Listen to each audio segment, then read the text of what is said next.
Hola, buen dia. It's me, Peppermint. And when I'm not on RuPaul's Drag Race or simply being New York City's sweetest diva, I'm tuned into the fabulously empowering Bayard Rustin Center for Social Justice Power Hour, coming to you every weeknight at 7 p.m. live from our good old friends at the BRCSJ Virtual HQ via their Facebook page. Tune in tonight.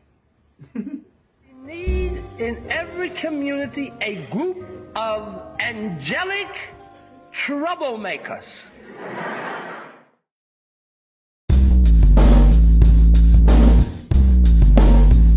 Social justice, power hour, power hour, power hour. Social justice, power hour, power hour, power hour.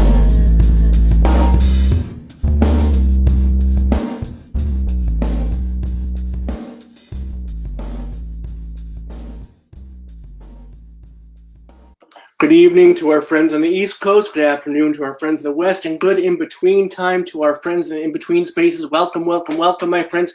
Welcome to the Social Justice Power Hour. Welcome to the virtual headquarters of the Bayard Rustin Center for Social Justice. My name is Robert Say Schreiber. I am the chief activist here at the center and your host for this evening, as I have been for the past 16 months. Over 350 some odd shows, many of them very odd indeed. The Power Hours come to you live every weeknight since the pandemic started, and just been having a wonderful, inspirational time in the virtual community with all y'all, and tonight is no exception. Tonight is actually a fabulous example of what we can do together. Andrew Aydin rejoins the Power Hour. We had a wonderful conversation with Andrew a few months back, and coming back tonight to talk about the release of the newest piece of the March trilogy, the sequel, actually, Run, done by, of course, Andrew himself, John Lewis, El Fury, and our old friend Nate Powell. So we can't wait to chop it up about this book, about Andrew's adventures, about all the things that Andrew has done,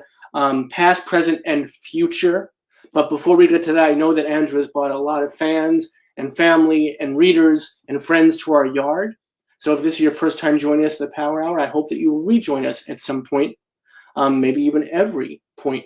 And to do that, to entice you back, here's what's just some of the highlights that are coming up on the Power Hour. Of course, tomorrow night, every Tuesday night, we have free and fabulous queer yoga for our LGBTQI community. Friends and allies and family, welcome, of course. We are brought to virtual nirvana with queer yoga master Jasmani. So come take a breath with us, both literally and figuratively. Come to virtual nirvana.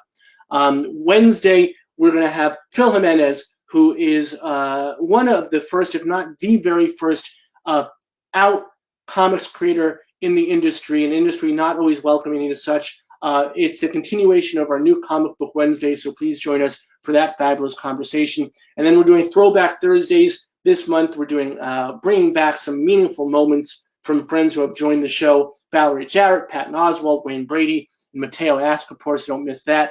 We have Kurt Anderson, Evil Geniuses, on the eve of the paperback release of this powerful and prescient book.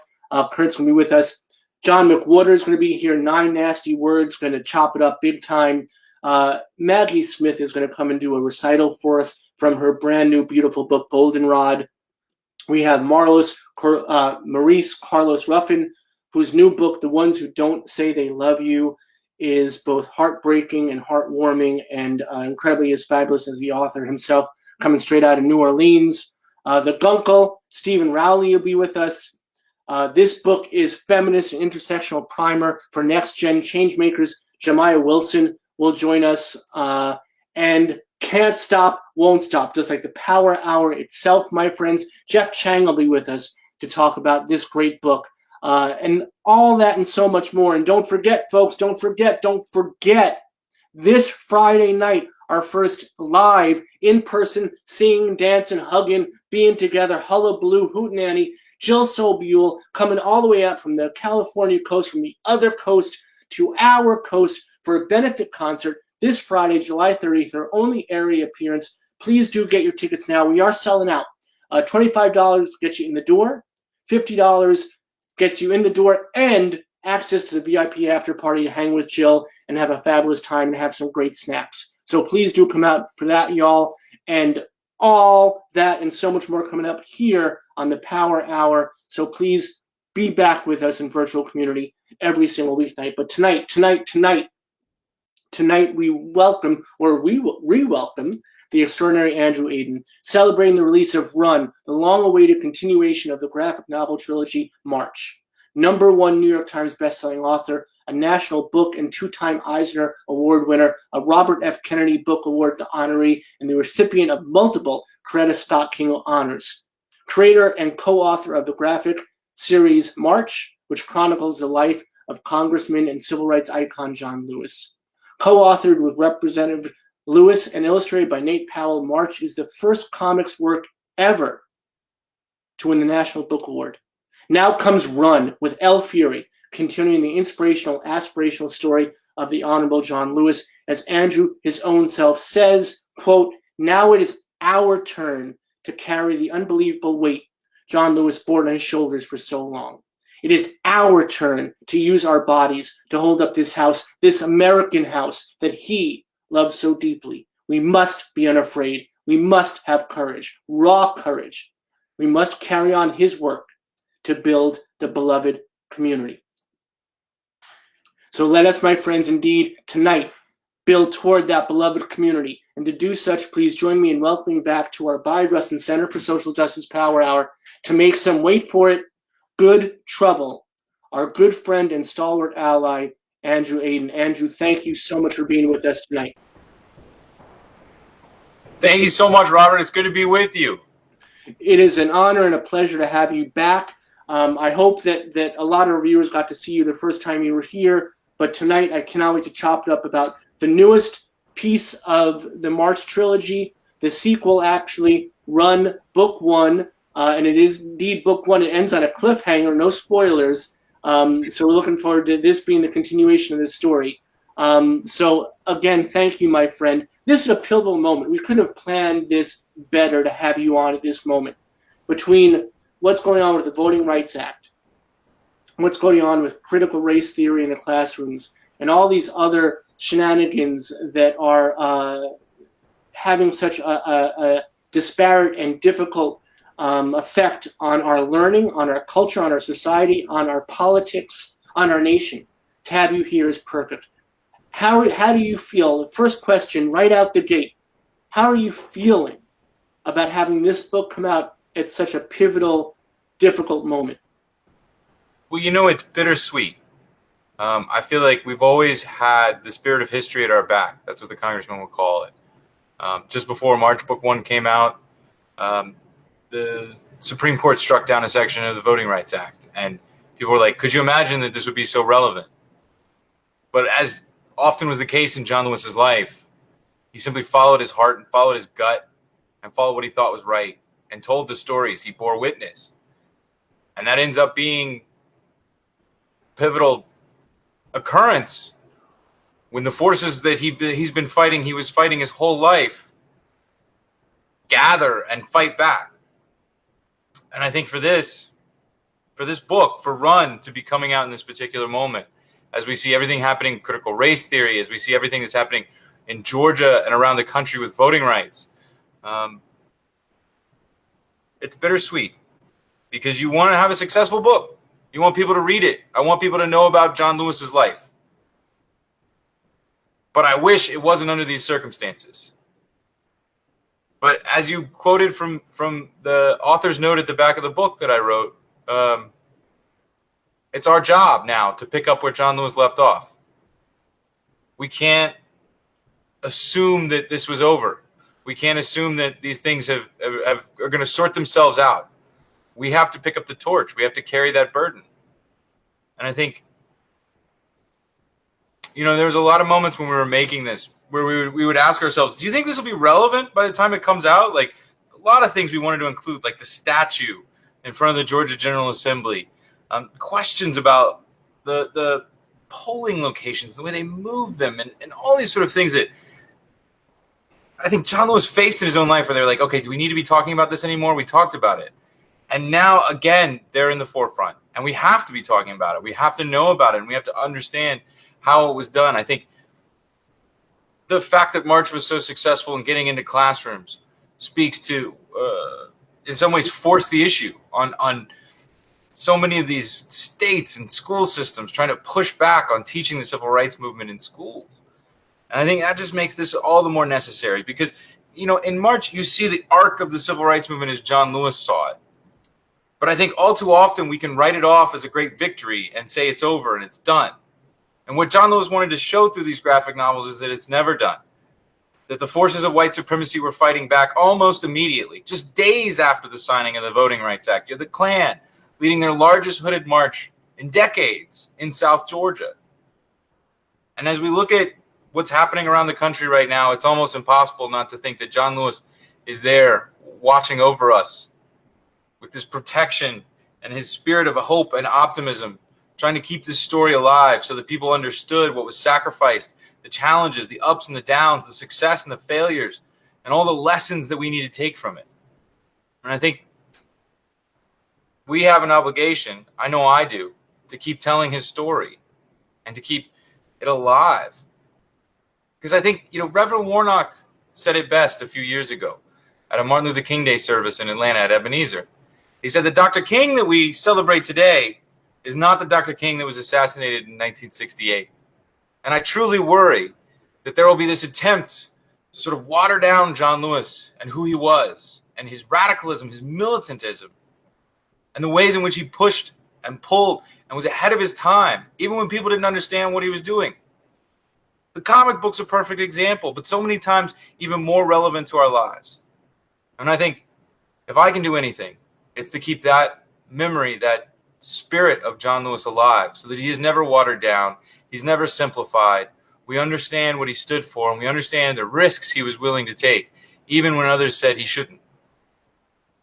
And I think that's pivotal to why these books are so wonderful and why it's so equally wonderful that you're the person who is coordinating these things, who's writing these things. Because one, you did it under the direct auspices of the Honorable John Lewis.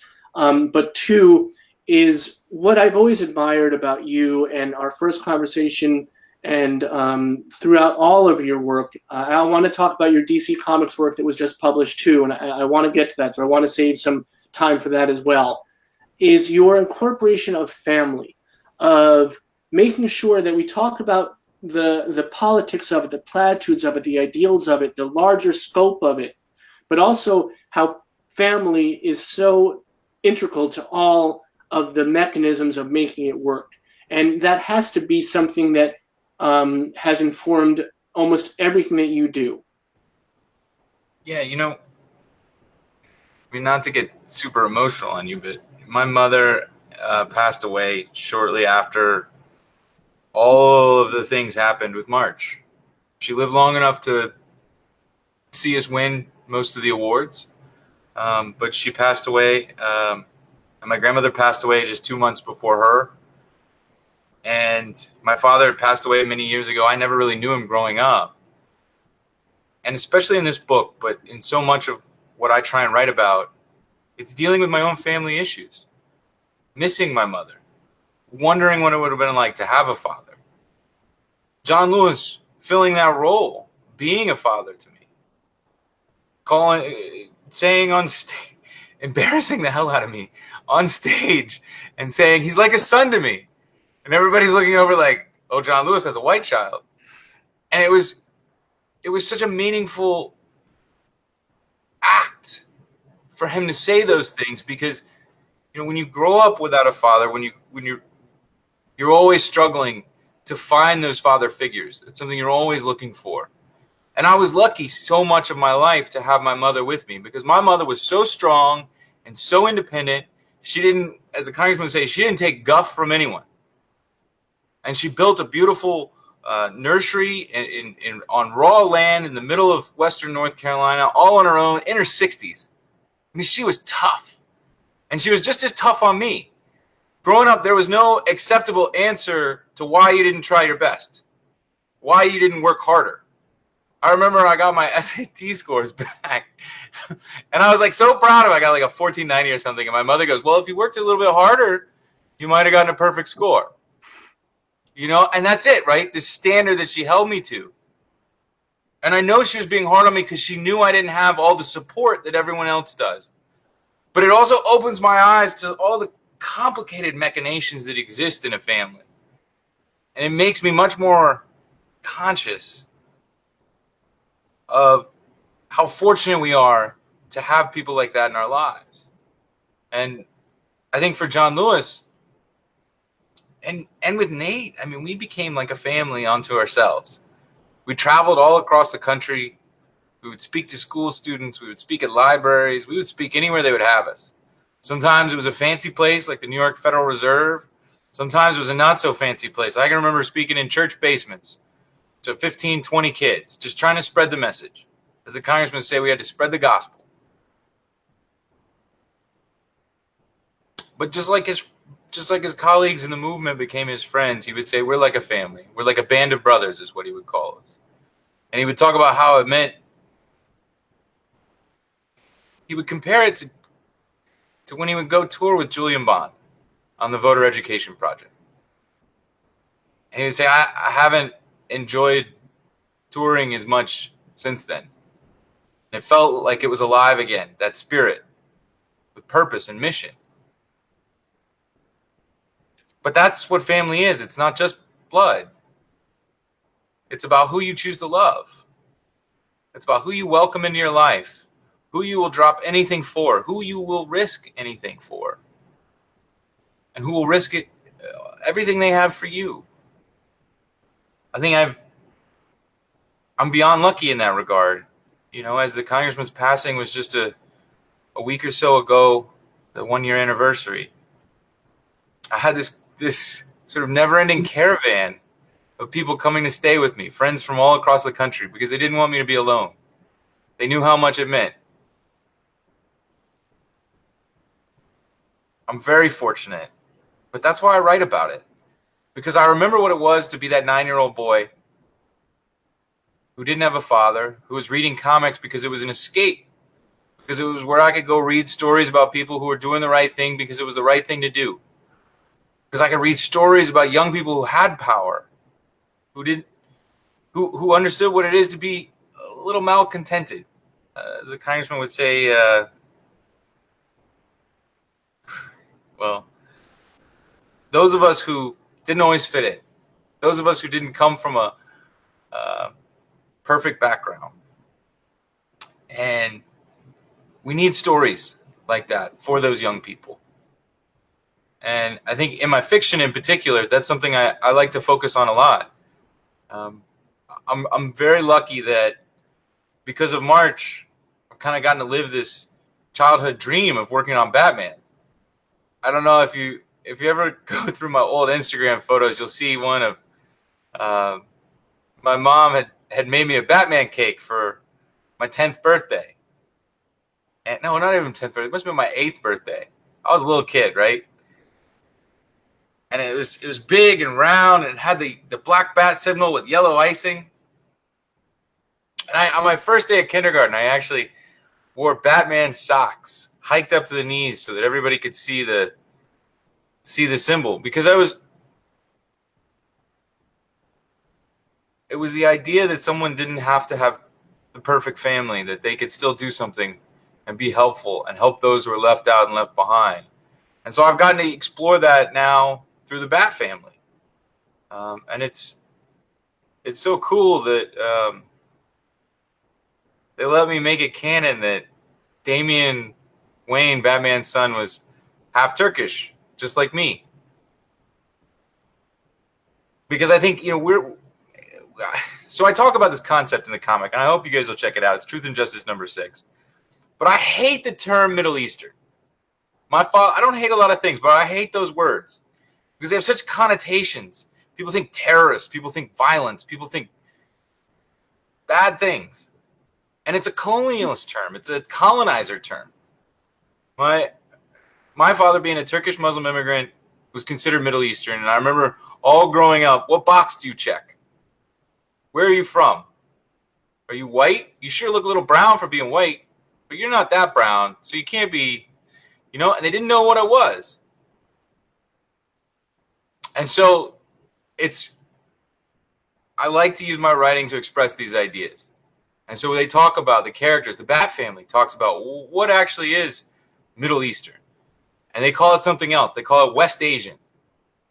Because I don't understand, every other part of Asia has a geographic designation except for the Middle East. So it's my goal through these comics and through this writing to personally kill that term. It should no longer be the Middle East. We should call it West Asia. And I would find nothing more pleasurable than for the origin of that term's demise to have been a Batman story. A Batman story that talks about family. And I think that's what keeps me going. The opportunity to talk about what I'm really going through, what I'm really feeling. I think a lot of people want to put it out in the first person, but stories give me this opportunity to have a much better conversation about it. More entry points for everyone. And also to have a little fun. I think sometimes comics can be a little too serious, especially with like Batman and some of these other characters, and I like having fun with them. And that's what John Lewis was about. People forget how much fun that man was. I mean, he used to do this thing. When we would be in the office and he wanted attention, he would come up and he would either pick up a stack of newspapers or a couple, you know, you get those little bags of jelly beans, and he'd get a couple of those bags, and he'd just throw them into the air, and they come down on your desk, and you'd be typing away, and you kind of hear like him just over there giggling a little bit, and you knew the congressman wanted to play. He was a little bored, or he had some fun news to share. And I think about that when, like, there's jokes in Run, this unbelievably dark, painful story, and there's jokes because that's who John Lewis was, and we had to have him. And I think another thing, I mean, that goes back to it, right? Like, we're gonna have these long discussions about who John Lewis was, and they're all gonna be about the serious, stoic version of him. And if you really knew him, you knew that he had a great sense of humor. He would talk about how he and Dr. King used to tease each other and tease other people. They call it clowning around. And that, I think, listening to it from his perspective, I think those were some of the most meaningful moments that he had with Dr. King. Those personal moments where they could tell a joke, where they could make each other laugh.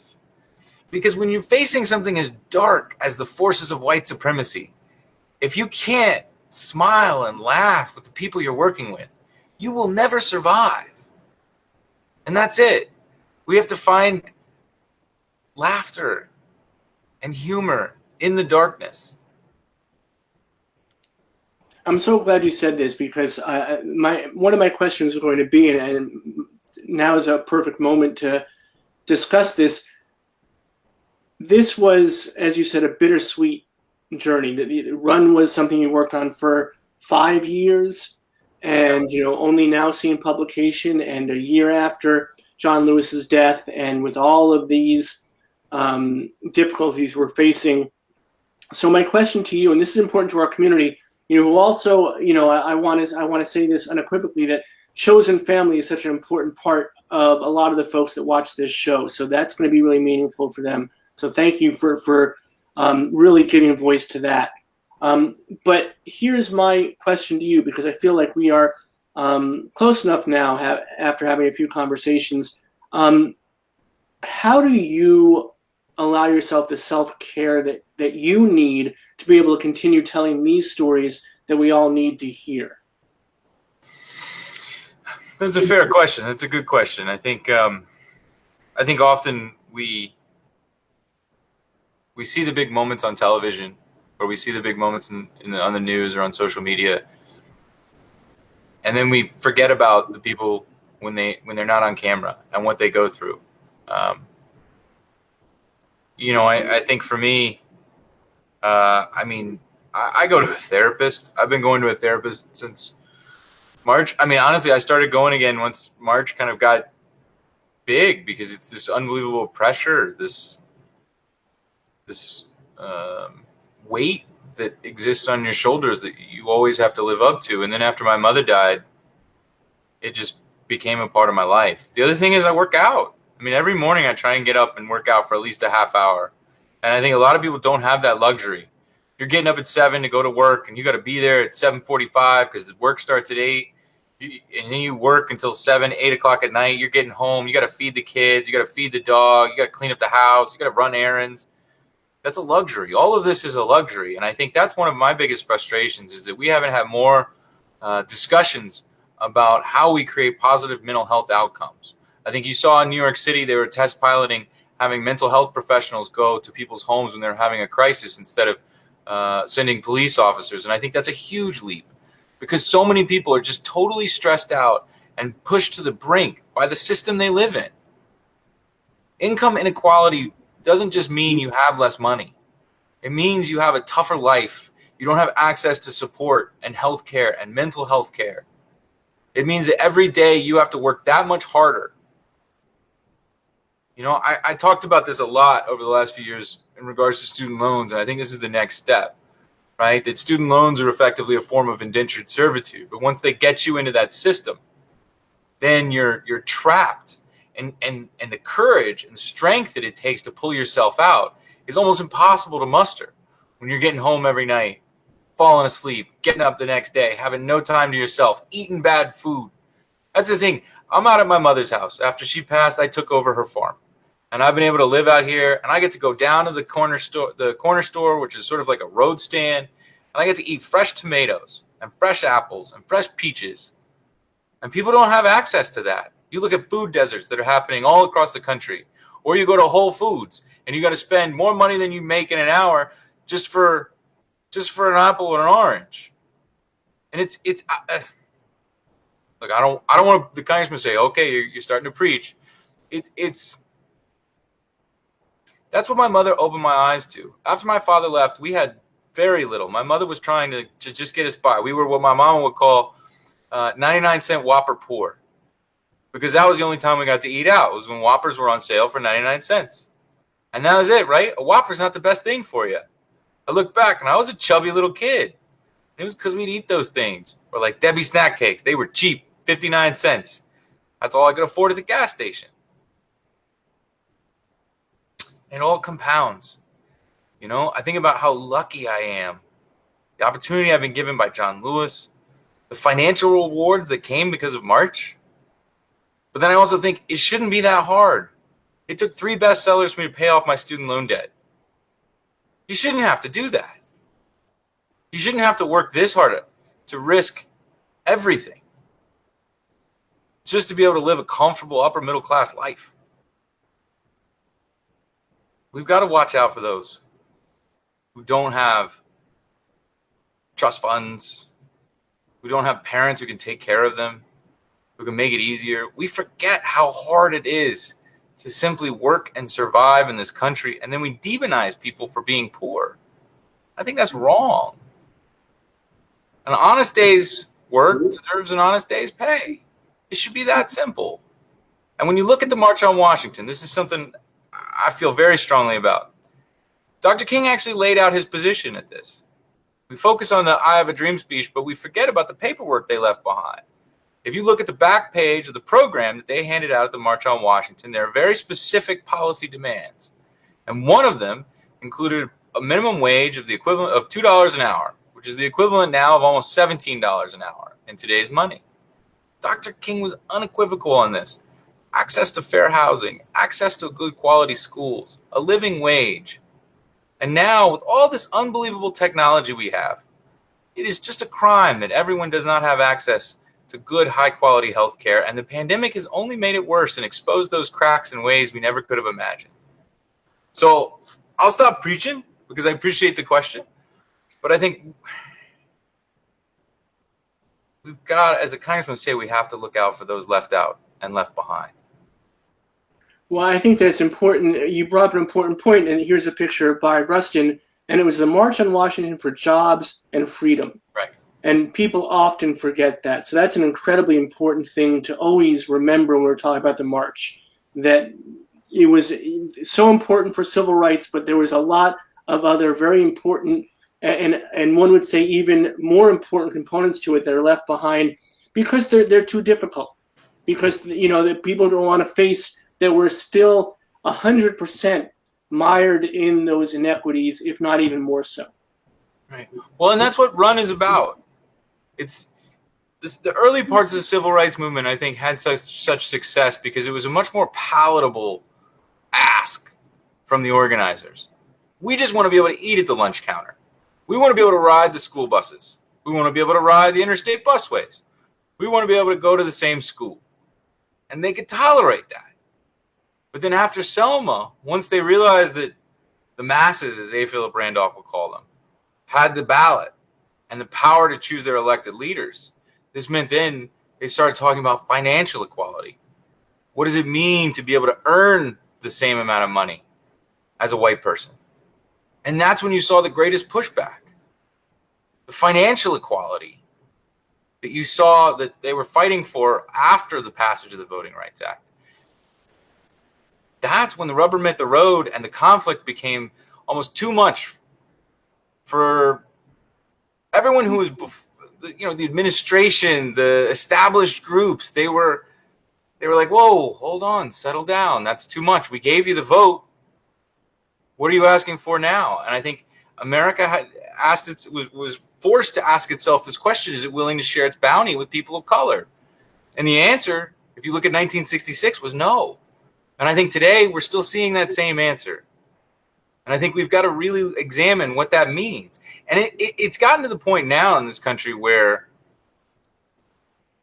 you can't draw those lines purely in a racial way. We've got there's so many people we've intermingled, right? Like I'm mixed race, right? So many people are mixed race. It really becomes now the debate about, is America willing to lift up its poor? Is America willing to pay that extra tax, if you want to call it that little bit of money that really doesn't matter to the people who can afford it, to make sure that every person has the same amount of opportunity, the same food in their belly, the same health care, the same schools? Doesn't mean there's not choice. It doesn't mean there's not freedom. It just means that we're going to treat people like human beings and give them an opportunity to live a better life, to keep the American dream alive. Because right now it's being drowned in a bathtub of corporate interests. It's not, but it's not, I don't mean, I always hate to differ from a guest. It's corporate interest, but it's also political and personal selfishness too. Oh, absolutely. I don't think we disagree on that at all. I mean, corporate interests are driven by individuals. Right. I think that's one of the great myths that we pretend like these entities, they get built and then they suck up the money, but they're driven by people. And the congressman used to say, when he was talking about some of his colleagues in the Congress and some of the people he saw out in the world, he would say, there are these people who just love the world, but they don't love people. And I think that's really what it comes down to. Do you love people or not? Is it all about you, or is it all about us? That's beautiful. And I want to remind everybody, our guest tonight, Andrew Aydin, is the author of this book that was just published, Run, which is the continuation of the March trilogy. This is book one, and there'll be more. And you didn't do it alone, of course. The Honorable John Lewis was a major part of the platforming of this. Nate Parrell did some pages, and then El Fury took over. And it's a beautiful book, as always. So inspirational, so aspirational, but also a more difficult book than I think the first three. Would you agree? I think that you're talking about these issues that you had mentioned earlier, and they show up in the book, and it becomes more difficult to read at points. But then when you see how John Lewis and those around him would persevere, it becomes that much more inspirational to see that journey. Was that intentional, or was that something that came about as you were writing and visioning the book to completion?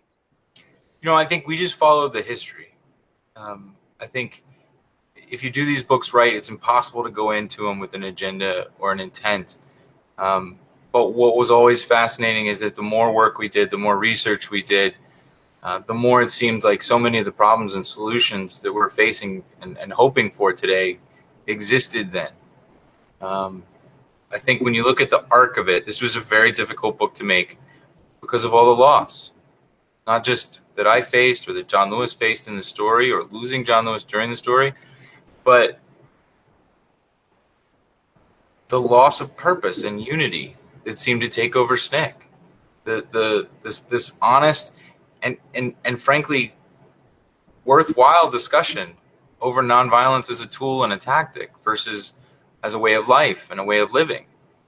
I think also we tend to see John Lewis's life as this person who had courage and demonstrated injustice to the greater world through his actions, and that he continued to move up.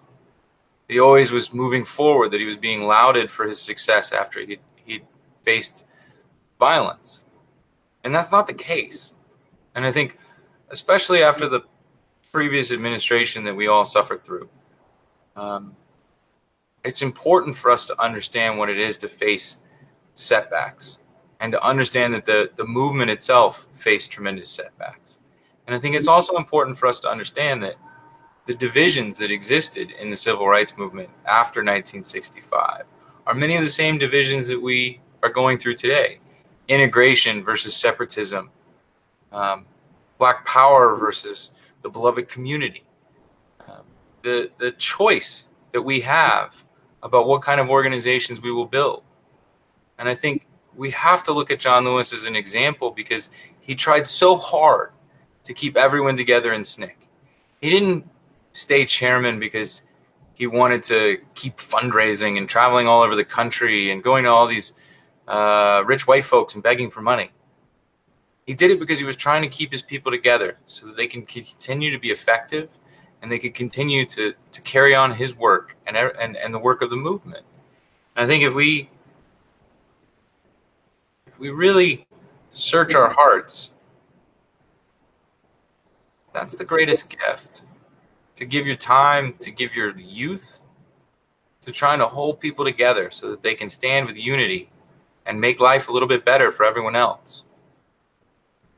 And I think, it's not easy to look back on that now and see the divisions in the way that John Lewis did. But I think it's important that we understand them so that when we confront our own divisions, we understand the lessons of history and what worked and what didn't, and how to keep everyone together so that we can keep moving forward. I love that you mentioned history a few times, and I want to bring this to the forefront. This is, I think, a really important aspect of especially this volume of the work. I think the March trilogy is, I've said it many, many times, one of the best graphic novels I've ever read. By far, not even, it is its own entity, I believe. But it also told a story that many of us were familiar with, that had been documented, that there was a lot of touchstones that we were all, had been exposed to. Run, in and of itself, is a different animal, I believe. I believe it serves as a graphic novel, as a story in and of itself, obviously, but it also, to my reading of it, is a historical document. There's a lot in this that even I don't want to say that because I'm not a scholar, but I am somewhat well versed in the history of the movement, that I was not aware of. There are a lot of pieces in this that I think a lot of folks will be surprised about, will be welcome to learn about, and that must have been something that was very much a goal of yours and your fellow co-conspirators in creating this. I think we faced a real choice. March ended on this high note. It won all these awards. It was in schools. Like, if you follow that and you screw it up, you could do some damage to that, maybe set yourself back. But John Lewis was always steadfast in his belief that we needed to keep telling the story so that people had a better understanding of the full depth of the ramifications of 1965. And I think as a historic document, this period of time from 65 into 66 is not well understood. It's not well studied. You've had some incredible work done by professors like Hassan Jeffries, but largely this period of time has been overlooked. And I think that made it more difficult for us to make this book because we were always having to go find primary sources. But part of it, and we talk about this in the book, was also that as SNCC and many of its leadership from the early days took on other roles, whether it's Julian being elected to the Georgia General Assembly and leaving SNCC, or many of the folks who left SNCC with John Lewis, or some of the white folks who were banned, the document preservation became less. The student voice is an example. Julian used to put out the SNCC student voice on almost every 2 months, if not every month. There's a very regular schedule. It's beautifully produced. And then after he leaves, that goes away. And that's where so many of the photos that we think of, particularly the Danny Lyons photos and others, came from. They were first published in the student voice. And without that, it makes it much harder for scholars to study this period. And so that meant that we had to drill down even further. And we were fortunate that a wonderful man named Bruce Hartford has been maintaining a website called crmvet.org. And he's been doing this for years and years, and he documents and uploads scans of all these primary documents from the movement. And he helped fill in some of those gaps for us, things that you didn't see in the book. I mean, the first scene alone in Run is something that's only referenced in 2 other books. One is Taylor Branch, and one is another John Lewis book, that with 1 sentence each, and they got 1 sentence. And when I read it, I got incredibly curious and started with the help of some folks finding the newspaper articles that depicted the scene, and we understood that there was so much more to it than had been put in the books, because you get that fatigue, right? You've just written 400, 500, 600 pages, and then you get to 1966, and you're like, oh yeah, and then John Lewis got arrested 2 days after the signing of the Voting Rights Act. But you forget that even with all these legal protections guaranteeing integration that had been won through the Civil Rights Act of 64, that in America's Georgia, black folks still couldn't worship with white folks. It was that simple. And so John Lewis packed his bag 2 days after getting the pen from LBJ with the signing of the Voting Rights Act, goes down to America's Georgia, and ends up getting arrested. And then you have this Klan march. And none of these things had ever been shown before. And I think that's our mission, is to explain is to dramatize it, to not let, as Congressman would say, not let anything be swept under the rug. And then you have scenes like later in the book, you'll see this contentious staff meeting from November of 65, where they argue over what to do about the Vietnam War. And I remember reading a brief description of it in another book and being like, how are we going to show that? And then it comes back to Bruce, because Bruce had archived the meeting minutes. And so then we're able to take those meeting minutes, talk to John Lewis, talk to some of the participants, and turn that into a live scene so that you actually are there with the participants in that meeting. And that's the power of graphic novels, right? I think in film or television, you're always bound to the narrative and how it works in the story flow, and they take so many shortcuts when it comes to nonfiction. But in graphic novels, you don't have that challenge. You can just tell the story. As the congressman would say, you can make it real, you can make it plain. And so that's what we did, and it was because of these people doing this incredible work, and that's why you see so many endnotes.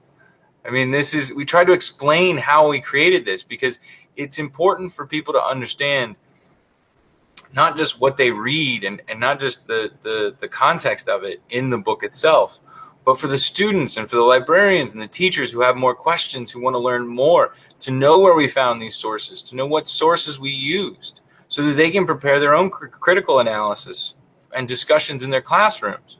Because that's really what we have to have, is a true fluency of the movement, and not just 60 to 65, not just Selma, not just the freedom rides, but all of the challenges. And Lowndes County, frankly, is probably one of the most important yet least understood portions, because this was a debate about whether or not they were going to integrate with the Democratic Party and challenge people through primaries, or whether or not they were going to separate and have their own party, the Lowndes County Freedom Organization. And I think, the other fun thing about this, and this is where we get into like the nerdy piece, is that we also got to establish in this book that, in fact, the first actual Black Panther comic was made in Lowndes County. And it was using the stenotype logo that some of the SNCC volunteers, including Jennifer Lawson, had created. And they made these comic books that they used to educate first-time voters in the Lowndes County primary in May of '66. And it's these incredible books that we're actually working to bring back into print as well. And I think, for me, that's the most fun of all this, is that I get to, in the congressman's office, I was always the nerd who's like, Congressman, look what I found. And then I'd show it to him and he'd get excited and he'd have that flashback of memory and then he'd tell a story. And I loved bringing that to the page. I loved doing that to the reader, being able to show them a history they never would have seen otherwise, because we have this freedom through comics and graphic novels. And I want to say this. I think it's important. It's a beautiful book too. Like, having a book. I know that we're so used to reading books on our iPad or Kindle, and virtually. But this book, I just want to show folks the design of it. You have this beautiful piece that runs through. It's just beautifully designed. It feels good. The paper it's everything a book should be. It's why books need to still be published, and we still need to have them in our libraries. And again, I want to make sure that folks know that you can pop on bookshop.org. We have a link in the comments section right now as we're talking, and you can buy the book as we are. You don't have to leave the conversation.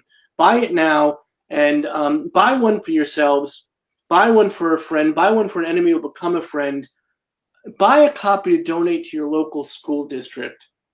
And most importantly, if I may, as much as we want everyone to own and purchase a copy for themselves, there are a lot of folks who can't afford to buy books. And their local libraries are the conduit for them to be exposed to ideas and wonderful works like this. So please make sure your local library has a copy. And that's very easy. You just call them up and you say, hey, do you have a copy of Run on your shelves? And if they don't, you say, as a patron, I would really appreciate it if you would order a few for your shelves so your community can read it. So I just want folks to know that, because as we talk about all the wonderful pieces that are in the book itself is also a beautiful piece of work in and of itself. So well done there. Thank you. And if I could just say a thank you, because I think sometimes I get a little more credit than I deserve. I may be the ringleader, but we had this unbelievable team that was working behind the scenes. The designer, Chris Ross, who actually designed that, and really, you got to give him credit. He fought for that cover wrap. He was not going to give it up. He loved it. And our editor, Lauren Stankovic, the good folks at Abrams, Charlie Kochman and Charlotte Greenbaum, and all the partners at Good Trouble, Kelly Sudikonik, Matt Fraction, Val Delandro, and Vaughn Schnall. We couldn't have done this without all of these people being involved. It was an incredible team effort. And, I think that's one of the things I love most about comics is a true collaboration. It's not just the writers and the artists. It's the letterers and the designers and the editors and the people behind the scenes who you never see and who really, I think, deserve as much of a place on the cover of these books as any of us. So it really means a lot for you to say how much you like the actual production of it, because it was made with love. And you feel it. And you also, and to get back to the inside, the guts of it, I do so appreciate the end notes and all the allowing us to go back to the source material. And I hate to use this term because I feel like this is our language being usurped. But critical race theory is something that's so difficult for us to contend with right now as a subject that people are trying to take this out of the classroom. And at this moment when it's so pivotal that our kids, or especially our Black and brown kids, can learn about their own history and really embrace it. And difficult books like this are so important because they deal with not just the romanticism of it and, how people say, oh, this is a beautiful thing and kumbaya. And, even the arrests seem romanticized so often. but they were not. There were beatings, and there were nights and nights spent in jail away from families with real concern for your safety, if not your life. And all these things are things that are actually really confronted in this continuation of March, especially in Run. Absolutely. And I think, I think it takes a certain kind of dedication to participate in a movement like this, a certain kind of courage. But I think it also takes a certain type of discipline. And the congressman would often remind us when we were getting tired, when the book was stretching on for years, and he would say, you got to be persistent and consistent. It's not the struggle of a day, a week, a month, or a year. It's the struggle of a lifetime. And I think in any book, we're just trying to show a moment and a snapshot. These people went through hell.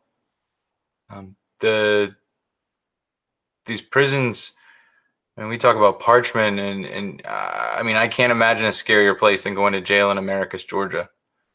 This is a place where Charles Sherrod led near where Charles Sherrod led his Albany campaign. And you see that, I think, in book 2 and book 3. South Georgia is a scary place.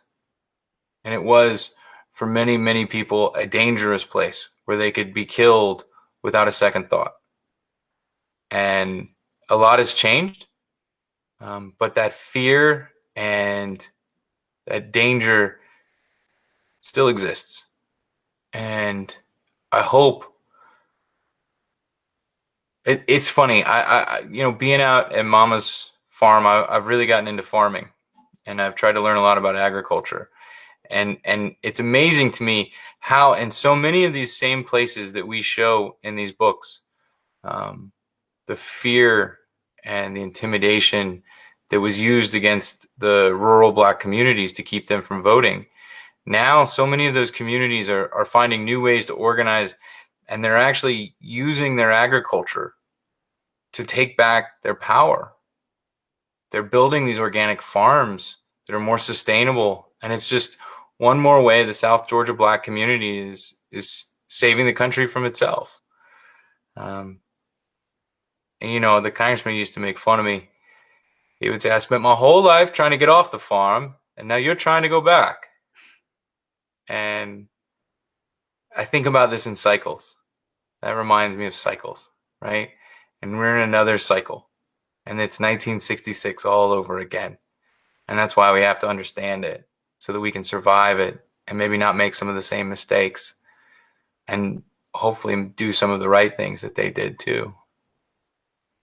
I want to thank you for telling this story. I want to thank you for the difficult moments, the beautiful moments, the inspirational moments. I'm so thrilled that Run is going to continue. No spoilers. This ends on a cliffhanger.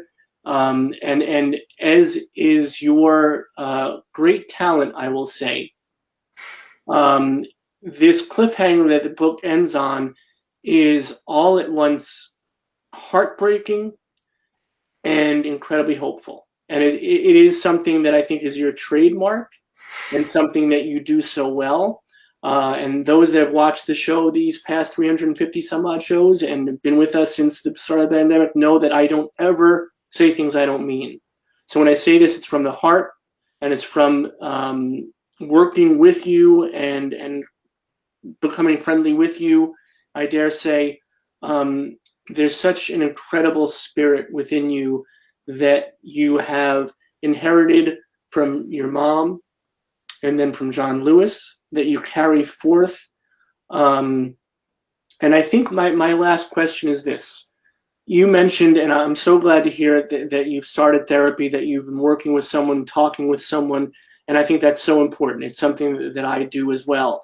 And I think that's something we need to let people know, that when you seem to be on the outset so successful and so happy and having so many wonderful things happen, that you're also dealing with all the things that we all deal with.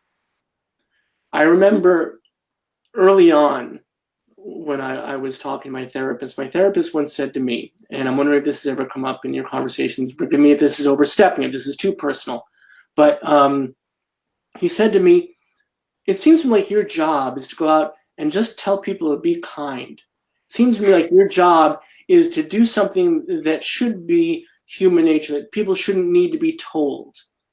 And I feel like you do the same thing. I'm wondering if that's come up in conversation with you as you're working through your journey. Absolutely. I mean, you say my work is hopeful and heartbreaking, and in many ways, I feel like my life has been hopeful and heartbreaking. Um, you win the National Book Award, dedicate the award to your mother, and then 6 months later, she's dead. I think we should all be have access to mental health services, whether it's a therapist or counselors or something like that. And when I talk to my guy, he likes to remind me that my strength is that I'm unafraid to be honest. In some ways, I'm actually bad at not being honest. I can't do it. I think in some ways that's what makes my nonfiction writing good, because I can't sweep anything under the rug. I won't. It's not in me. I find something, it's interesting to me, I feel it needs to be told. I think for too long there was this stigma that somehow there's something wrong with you if you go see a therapist. But if I'm honest, my mother put me in therapy when I was like 4 years old because my father left and I didn't know how to deal with it. I talk a lot about being that angry young person who didn't understand why he didn't want to be in my life. And I think sometimes there's things that we can't solve with our friends and our family. We need a place and a person who can listen to us unapologetically, give us true advice, be honest, have a candor that helps us not feel so alone, which I think so many people are going through right now because of the pandemic. All of us feel alone. And we're not. We're just not. We have to be courageous enough to ask for help, to get us through the tough days so that we can have the good days. I think in many ways, the family unit is what provided that support for so long. And it used to be possible for some folks to live on a single income and a parent to stay home and watch the kids and be there for them when they had a tough day at school. And that's just not possible anymore. And that was only in the best case. And I think we've made it too expensive for people to live. And it's causing a crisis. And we have to do something about it. And I think the small first step is to simply say to people, it's okay to ask for help. It's okay to not be okay. And there's no room for pride in this. We're all just trying to live our lives. And,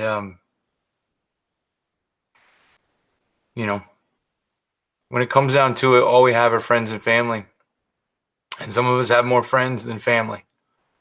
And I'm just lucky I have what I have. But I'm also lucky that I have the opportunity and the resources to be able to afford this sort of support as well. Too many people don't. And I think if we took a long, hard look at it, we would realize what sort of benefits we could have as a society if we started to take care of the whole person. You have done so much for so many, and I feel that you see some of it, and I wish that you saw more of it by making Robin Turkish American. And it's not a small thing in any way, shape, or form. And I think you see that, and I'm glad about that. But do you see that 8-year-old kid like you were back in the day, reading a comic now, reading Truth and Justice now, and saying, oh my gosh, there I am, and I'm wearing the mask, and I have the yellow cape, and that could be me. that will be me. Can you get that joy? I take so much joy in seeing those young people. I mean, I spend more of my days talking to young people than anything else, simply because I do enjoy it in that way. There's two things I like to do. I like to talk to kids, students, and I like to talk to the incarcerated youth, because I feel like they're frequently overlooked, and so many of them are incarcerated because of resources and lack thereof, not necessarily because of anything they did differently than other children with more resources. And I keep a framed photograph in my office of a group of students I worked with at the Alexandria County Jail outside of DC. And the librarian, a wonderful woman named Rose Dawson, told me that while we had our book club program going, because I think it's not enough just to show up once. I kept coming back. I went as much as I could and as much as they let me. While they had that program going on, there was either a substantial drop, or there was actually no acts of violence or misconduct by the inmates at that time, because they didn't want to miss book club and lose their book club privileges. And I think about that as such an example of the power of reaching out, that human connection, that ability to spend time with someone you enjoy, have a meaningful conversation, talk about what your life is like. That makes such a difference, not just for you, but for all of the people around you and in your community who are affected by the way you feel. And I think that's why I chose this path. I think a lot of people come off of Capitol Hill and they want to go work in a fancy job in the administration with a title or something like that. But a lot of those people just don't love people, and I do. As much as an introvert as I am, being able to connect with somebody who's hurting, who needs help, that means more to me. Seeing those young people understand the lessons you're trying to teach them and act on it, that's the ultimate redemption for someone who lived the life I lived. I mean, John Lewis and I wrote in 2013 that we started making comics because we wanted to start a new nonviolent revolution in America. That we wanted to inspire young people to understand their power and to stand up and to fight back against the status quo. And then just 4 months before John Lewis passed away, he got to see that happen. He went to Black Lives Matter Plaza in Washington, D.C., and saw those words etched in the road, just like the cover of March Book 3. And he saw his dream fulfilled. Doesn't mean the work is done. Doesn't mean everything is over. No, not at all. Quite the opposite. It was a beginning. It meant that he left the lessons behind that he knew he needed to leave. And it meant that once again, being a little bit ahead of your time, taking a risk, being bold and creative, paid off in ways that people didn't possibly imagine. And I think we have to remember that. When we read these books, when we think about John Lewis, we remember that bold and courageous young man and not so young man who kept pushing, who refused to listen to the folks who said, just do it the same way. Stay in your lane. Be quiet. But now it's up to us. Now we have to be those people. And you certainly are, my friend. Your mom would be so proud of you, and your dad, and by dad I mean John Lewis, and that is purely that's beyond chosen. There is a bond between the two of you that is so obvious in the writing of these books and the way you speak of him, and the way you carry on his spirit. And we thank you for it. And I cannot wait for you to come back to us on the Power Hour once again. These conversations are some of my favorite. So thank you, my friend, for the work that you are doing. Thank you for all that you do, for all that you are, and all that you bring to our community. Oh, thank you, Robert. I mean, this is always a pleasure. You're doing the Lord's work, as the congressman would say, and just keep it up. Keep telling stories. Give people a voice, and keep trying to build the beloved community. Okay. My pleasure, my friend. With you at our side, no doubt, no diggity. Be well, best to everybody. All right, you too.